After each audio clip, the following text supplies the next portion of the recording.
Uncle जी, मुझे आपकी बेटी से शादी करनी है। क्यों मजाक कर रहे हो बेटा? तुम तो वही हो ना जो हर महीने यहाँ से पौधे लेके जाते हो। जी अंकल, मुझे आपकी बेटी बहुत प्यारी लगती है। और मैंने बात भी किया है अपने माँ बाप से कि मैं आपके घर से रिश्ता करना चाहता हूँ। नहीं बेटा, ये रिश्ता नहीं हो सकता। क्यों अंकल? रिश्ते हम लोग अपनी बराबरी वालों में ही करते हैं, और तुम्हारी और हमारी हैसियत में तो बहुत फर्क है। हैसियत? मैं कुछ समझा नहीं अंकल। तुम लोग इतने बड़े आदमी और हम लोग फूल पौधा बेचने वाले मामूली इंसान। तुम लोगों के खानदान में हम रिश्ता कैसे कर सकते हैं बेटा? ये नहीं हो सकता। देखिए अंकल, आप फूल पौधे बेच रहे हैं, मैं बिजनेसमैन हूँ, सारी बात ठीक है, पर मैं नहीं मानता ये हैसियत वगैरह। मैं तो इंसानियत में विश्वास करता हूँ। आ गए आप हम जैसे मासूम लोगों को बहलाने के लिए। 1 साल से आप हमारे यहाँ पौधा खरीद रहे हैं। हमने तो आपको बहुत अच्छा समझा था और आप भी वैसे ही निकले। क्या मतलब है आपका?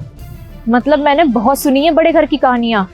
हम छोटे लोगों से शादी करके अपने घर ले जाते हो और फिर उनसे काम करवाते हो और उनके साथ नौकरों जैसा व्यवहार करते हो, क्योंकि बड़े घर की लड़कियां जो होती हैं ना, वो पढ़ी लिखी होती हैं, वो तुम्हारा घर तोड़ देती हैं, तुम्हें तलाक दे सकती हैं। लेकिन हम बेचारे कहाँ जाएंगे, क्योंकि हम गरीब है। जैसा तुम लोग नचाओगे वैसे हम लोग कठपुतली की तरह नाचेंगे, और यही अमीर लोगों को चाहिए होता है। ठीक है, माफ कीजिएगा। अगर आपको ऐसा लगता है कि मैं बड़ा आदमी हूँ और मैं ऐसा करूँगा, तो बिल्कुल आप मुझसे शादी मत करिए, और आप जहाँ हैं वहीं खुश रहिए। माफ कीजिएगा, पर जाते जाते शायद मैं आपको बताना चाहूँगा कि मेरे पिताजी भी एक माली ही थे। तुम राधेश्याम की बेटी हो क्या? जी अंकल, आप और मेरे पापा बहुत ही घनिष्ठ मित्र हैं। आप दोनों की कहानियां मैंने उनकी डायरी में पढ़ी है, और आपकी बेटी का जिक्र भी है उस डायरी में। उन्होंने कभी जीते जी मुझसे कहा नहीं, पर जब उनकी डायरी पढ़ी तो उसमें साफ साफ लिखा था कि मेरे दोस्त नरेंद्र की बेटी से तू शादी कर लेना अगर तुझे कभी ये डायरी मिले तो बस मैंने सोचा अगर मैं डायरेक्ट आकर आपसे बोलूँगा तो शायद आपको बड़ा ही अनकंफर्टेबल लगेगा। इसीलिए मैंने आपसे रिश्ता बनाने के लिए मैं हर दिन आपके यहाँ पौधे लेने आता हूँ, ताकि उसी बहाने मैं आपसे मिल सकूं और आपकी बेटी को भी जान सकूं। तो बस मुझे लगा कि मेरे पापा ने शायद कोहिनूर चुना है, और उसके लिए मैं तैयार भी था। पर आपकी बेटी तो राजी ही नहीं है अंकल, तो फिर मैं जबरदस्ती शादी कैसे कर सकता हूँ? और अगर किसी के दिल में मेरे लिए जगह ही ना हो, तो फिर अगर मैं उसे घर में कितनी भी जगह दे दूं तो उसका कोई फायदा नहीं होगा। अरे तो बेटा, पहले क्यों नहीं बताया तुमने? आपने कभी पूछा ही नहीं। मंजू बेटे, ये लड़का राधेश्याम मेरे दोस्त का बेटा है। अरे तो हीरा है, हीरा लाखों में एक है ये। जब ये छोटा था तो बहुत होनहार था। राधेश्याम मेरे दोस्त के साथ ही आता था। देखो कितना बड़ा हो गया है, मैं तो इसे पहचान भी नहीं पाया, और साथ ही साथ इतना बड़ा व्यापार खड़ा कर दिया इसने।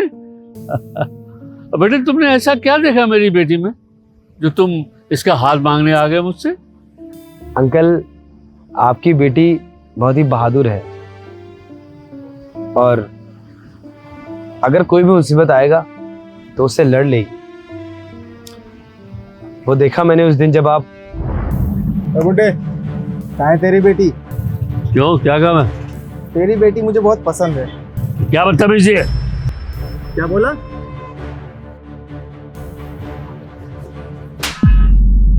तेरी हिम्मत कैसे हुई मेरे पापा पे हाथ उठाने की? अनपढ़ समझा है क्या? एक कंप्लेन करूंगी सीधा जेल के अंदर।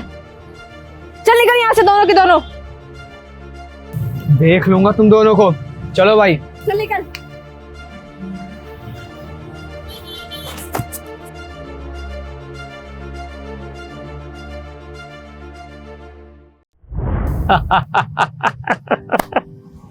बेटे तुम्हारी अदाएं भी बिल्कुल मेरे मित्र राधेश्याम जैसी हैं। बहुत अच्छे, बहुत अच्छे। तो क्या हुआ पापा, आप मुझसे नहीं पूछेंगे कि मेरी मर्जी क्या है? हाँ बेटे, जरूर पूछूंगा तुमसे। तुमसे भी पूछूंगा और इससे भी पूछूंगा तुम दोनों की मर्जी क्या है। हाँ पापा, आपको पता है मेरी जिंदगी तो आप है और मेरी जिंदगी के सारे फैसले आप ही तो करेंगे। और फैसला लेने से पहले आपसे माफी मांगना चाहेंगे जो अभी मैंने आपसे बातें बोली। नहीं नहीं, देखिए प्लीज़ आप मुझसे माफ़ी मत मांगिए। आप एकदम सही हैं। आज का ज़माना बिल्कुल अच्छा नहीं है।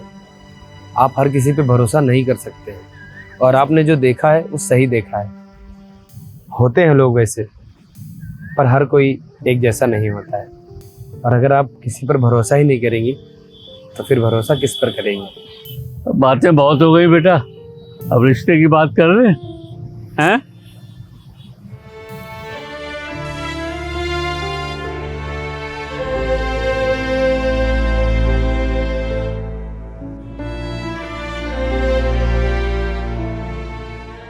प्रभु से यही प्रार्थना है कि न ऐसे कोई तकलीफ पहुंचे न तुम्हें कोई तकलीफ हो। आप दोनों अपना ध्यान रखना।